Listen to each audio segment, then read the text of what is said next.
usaha-usaha mereka itu dari merubah sejarah, bikin makam palsu, itu adalah untuk menguasai masa depan. Kayak kucing, macan itu untuk membuat tanda-tanda itu dengan kencing kan. Ini kekuasaan kita. Jadi bikin artefak dulu dia. Untuk orang mengetahui bahwa ini kekuasaan saya, itu buktinya ada kencing saya di sini. Nah, bikin makam itu begitu juga. Kita ini di Tegal lebih dulu. Buktinya makam-makam keramat semuanya bin Yahya, bin Syihab, bin Asegaf. Kalau Kiai Subhan itu nggak ada makamnya keramat dia leluhurnya di sini. Agak begitu nanti. Nah sekarang dengan adanya nama kota dijadikan sebagai haul, itu sudah secara ilmu clandestin, itu cara untuk mengakuisisi dan menyihir masyarakat di tempat itu. Habib Banu haul Tegal, oh berarti ini kalau pemimpinnya orang Tegal itu ulamanya ini. Untung sekarang ini kita udah pada sadar. Jadi mereka, kalau orangnya sadar kan ini haul Solo, misalnya masih, mereka nggak malu kan, masih aja tuh haul Solo. Tapi masyarakatnya udah sadar, itu lama-lama juga ditinggalin. Oh sejarahnya di sejarah mereka keramat-keramat anu palsu semua. Hafal hadis sekian juta palsu. Saya berani memasukkan itu Malang katanya hafal hadis sekian juta palsu. Saya teliti sanadnya dari mana hadisnya. Hadis itu ya tadi lesana.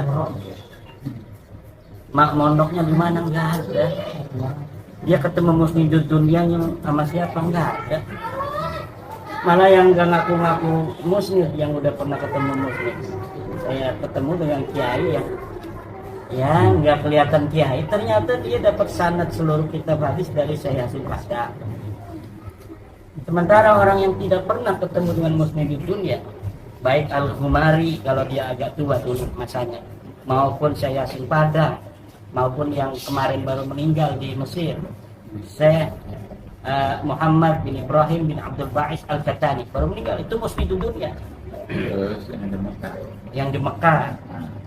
Nah, dia nggak pernah mondok hadis itu, tapi kemudian disebut Al-Imam Al-Muhaddis. Ini kesenangan mereka itu. Nah, sekarang saya sudah menemukan 12 kitab Balawi yang menulis sejarah Indonesia tentang masuknya Islam di Indonesia. Semuanya keluarga mereka. Kitab-kitabnya nggak beredar di Indonesia, tapi beredar di luar negeri. Jadi orang luar negeri itu mengetahui sejarah masuk Islam Indonesia itu dari Balawi, bahwa yang nyebar itu Balawi. Ya Allah.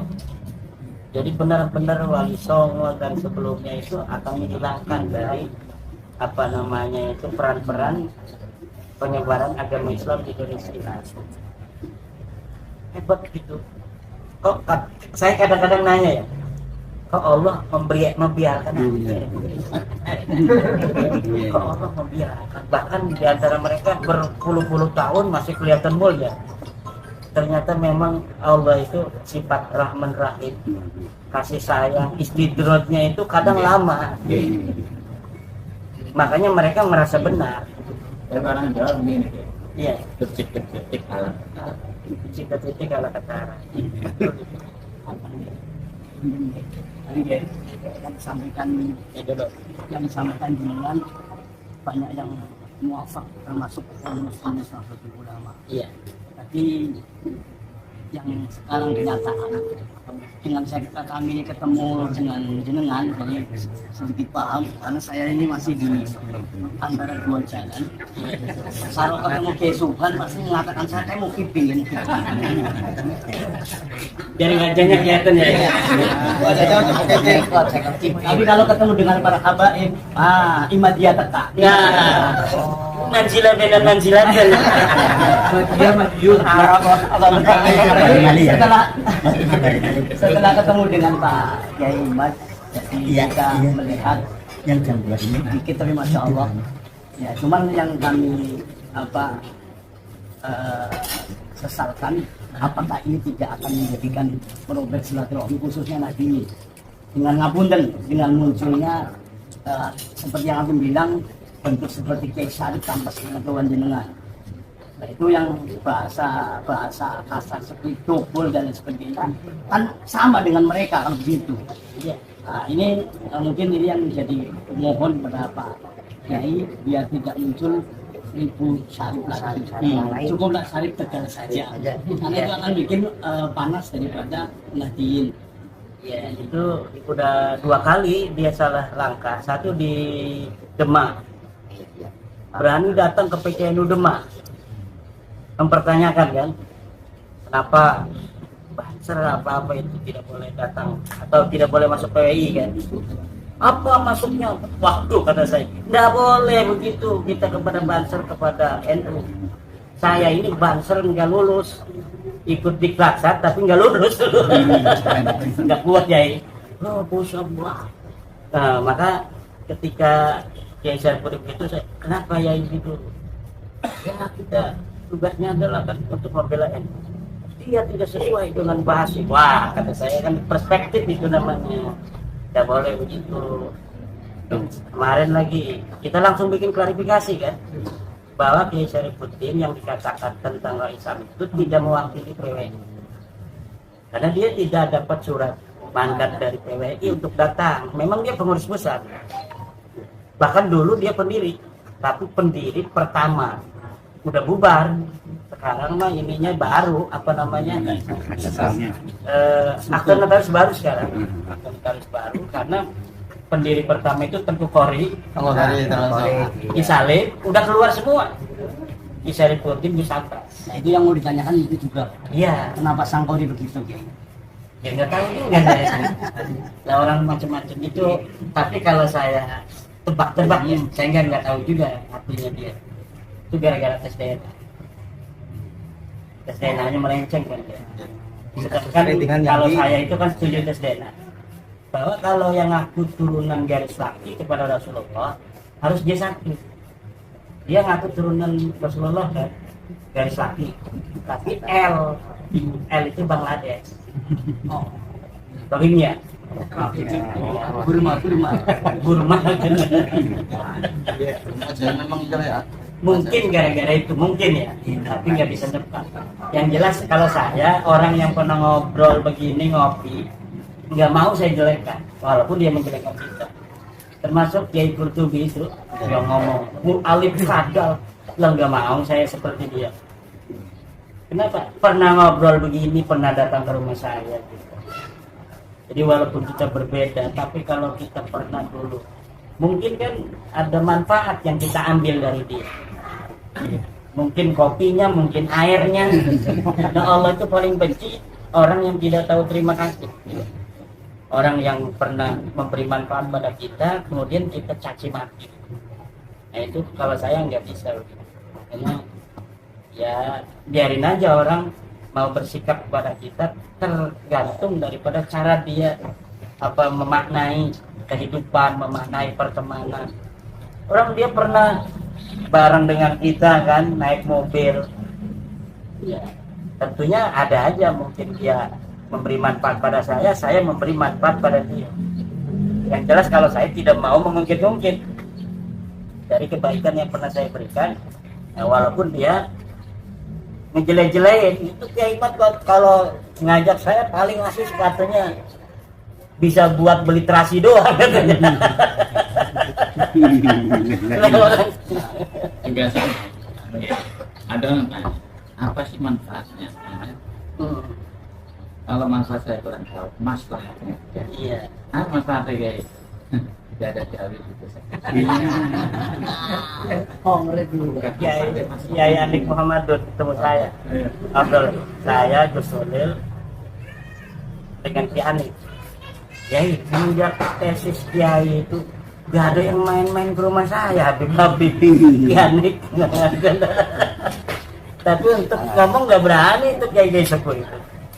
Tapi kalau mengenai manfaatnya, maslahatnya itu kayak kata Yai Sufan, ya memang Kiai itu yang paling pertama. Sini masih ada satu kiai itu yang sering didatangin Habib itu yang tidak memberikan pendapat dia. Jadi ada satu Habib di kampung sebelah itu, kalau datang itu dia mampir ke 5 kiai. Biasanya dia minta satu kambing gitu. Nah yang lain udah pada sadar, didatengin saya mau ikut Kiai Mat gitu. Jadi nggak berani minta. Nah masih ada satu namanya Kiai Usman, dia nggak ngomong kalau saya ikut Kiai Mat. Jadi akhirnya biasanya dia satu kambing, karena 5 sekarang dia semua 5. Puas, borong. Jadi temannya datang ke saya, Kiai kasihan itu Kiai Usman, kenapa? Biasanya cuma satu dimintanya, karena dia nggak terus terang, nggak enak katanya ngomongnya sama orang yang udah kenal kan, nggak enak. Jadi dia nggak ngomong kalau udah nggak percaya. Jadi dia dimintanya sekarang 5. Biasanya cuma satu, karena sekampung itu ada 5 kiai. Tuh kasihan. Ya kenal saya orangnya, yang lapornya kenal, dia ini juga kenal. Ya, jadi itu yang dirasakan oleh kiai itu. Sampai ada Kalimantan.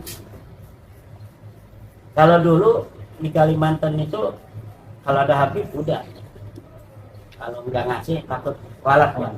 Sekarang mah dia nih sekarang walaupun kelihatan masih mungkin orangnya terkenal sekali, sering ceramah. Saya nggak mau sebut namanya karena lingkungannya lingkungan gitu. Dia pernah ngepel ke saya. Sekarang mah kalau ada Habib kelihatan, udah saya katanya dari belakang aja kabur. Pernah pas dia pulang ke rumah, udah ada di ini, dia ngerangkak katanya supaya nggak kelihatan. Gara-gara nggak enak kalau nggak punya uang atau dia nggak mau ngasih, tapi ketemu lebih baik nggak ketemu. Kalau kita mana yang udah berani, dia boleh datang, tapi kita ngomong, ente bukan cucu Nabi, gitu aja. Dia nggak bakal berani apa-apa. Mulai waktu dia kita jangan sama tapi saya ki jangan kasih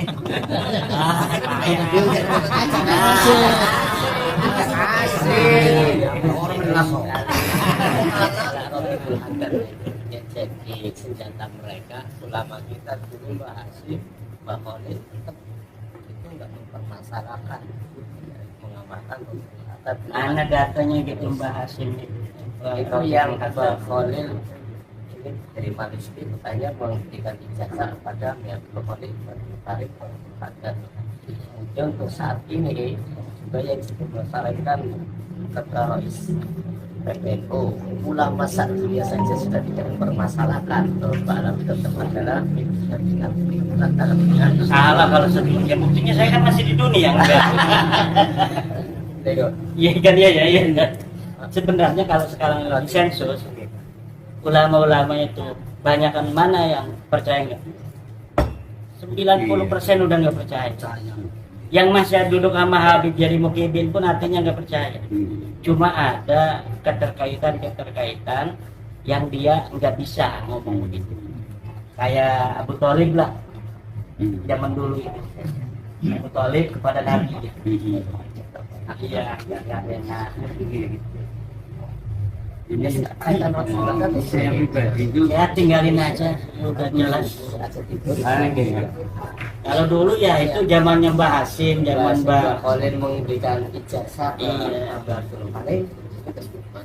ya artinya kan ijazah itu bisa dilakukan, bisa tidak. Zamannya itu belum ketahuan orangnya tukang bohong, yang dibaca wiridan yang benar, yang enggak apa-apa waktu itu. Kalau sekarang nanti sanadnya ini kita melayang-layang nggak ada orang. Kenapa sekarang ini kita hebat bisa mengalahkan Balawi? Udah kalah di Balawi karena kita tawasulnya pada Syekh Abdul Qadir Jailani. Orangnya jelas ada barokahnya pada masanya ngajar ngaji. Mereka pada pakai muqaddam yang nggak ada orangnya. Iya, kita minta bantuan ya Syekh Abdul Qadir Jailani, langsung Syekh Abdul Qadir siap.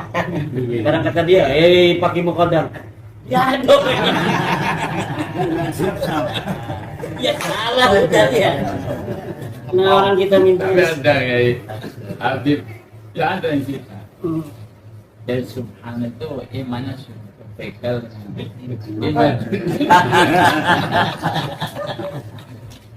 Ini macam ya. Iya.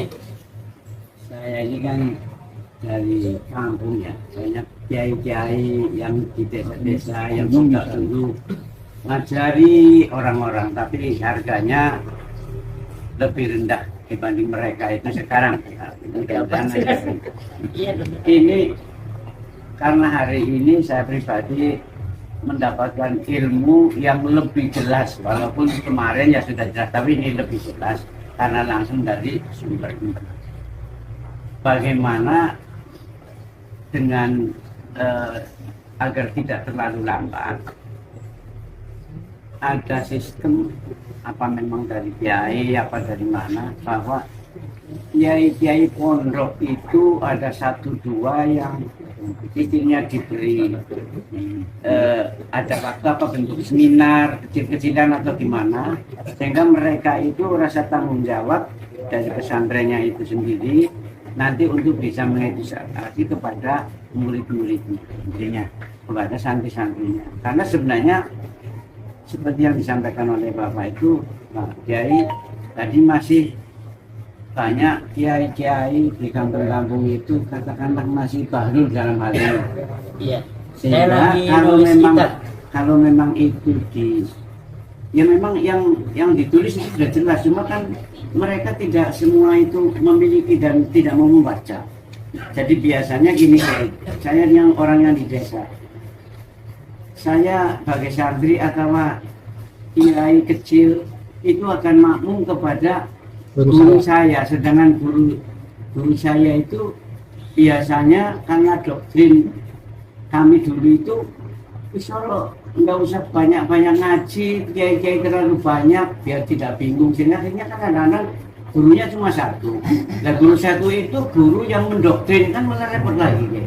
Iya. Maka endek kata itu ada sistem, istilahnya ada seminar, pencerahan bentuk apa itu, sehingga insya Allah akan cepat untuk masuk ke kampung-kampung. Iya. Itu yang pertama. Yang kedua tadi sebagaimana yang disampaikan oleh Ustaz ini apa tentang Rotibul Haddad, saya memang apal malah itu. Rotibul Haddad, Sakron dan sebagainya. Iya.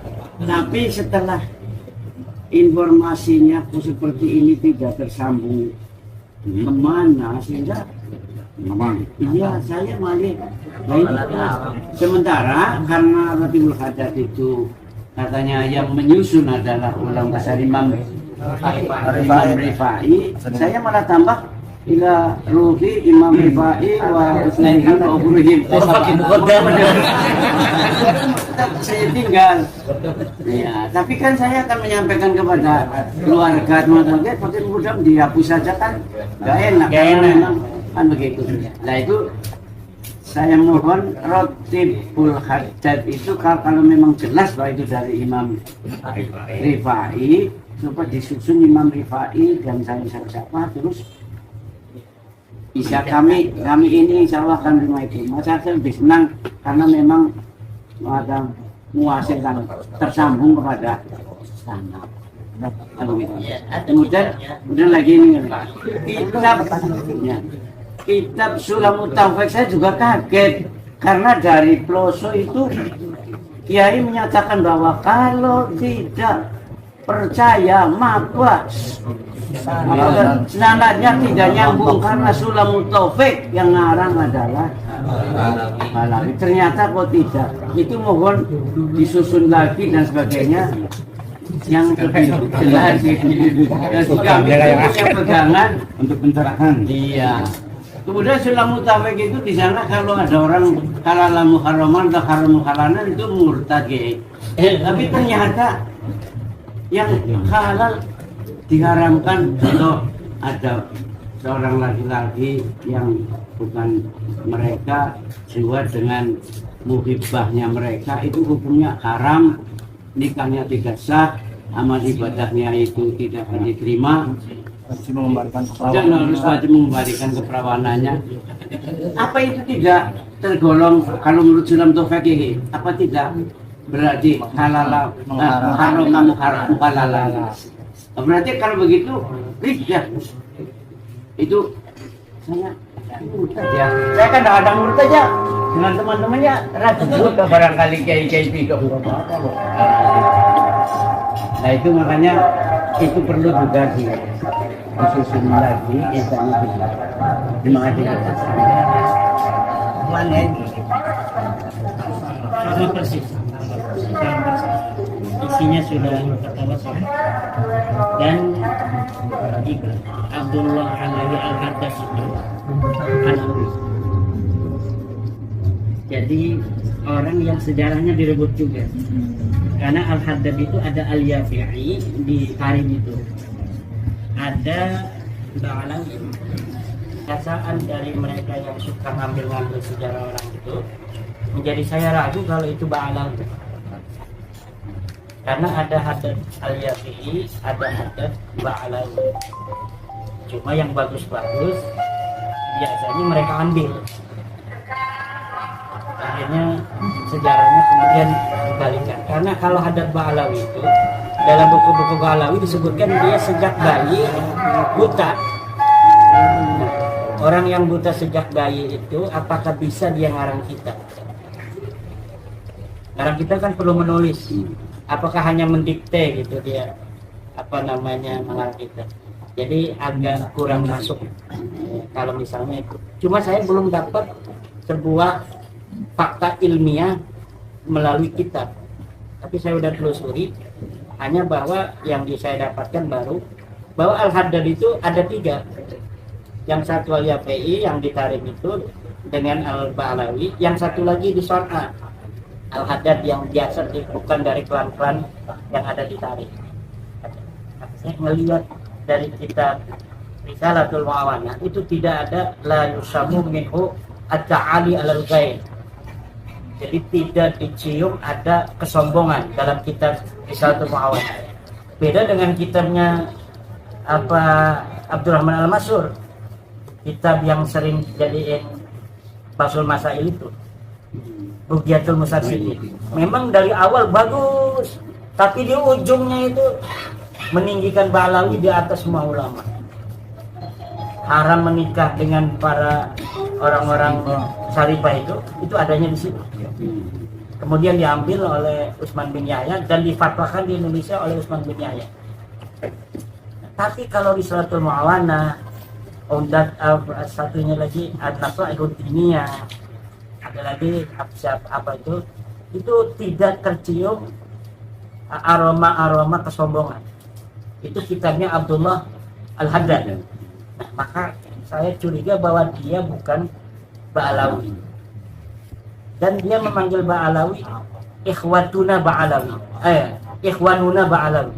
Nah, kalau ikhwanuna berarti bukan daripada keluarga. Tapi saya memerlukan bukti eksternal dari keterangan ulama lain yang menyebutkan pengarang kitab Risalatul Mu'awanah ini bukan Ba'alawi. Kenapa? Karena kitab-kitab Ba'alawi asli itu semuanya ada kesombongan, semuanya menghina orang dalam. Tapi kitabnya Al-Haddad ini tidak. Saya curiga. Ada kitabnya muridnya Al-Haddad, Tasbihul Fuad. Dalamnya itu semuanya enggak beres. Dalamnya itu adalah cerita-cerita halu dan sebagainya. Kalau ini kitab yang sekarang di pondok itu ada di satu mana semuanya bagus. Kitab-kitab Ba'alawi walaupun depannya bagus, ujungnya itu pasti meninggikan keluarganya. Itu ciri daripada kitab-kitab Ba'alawi.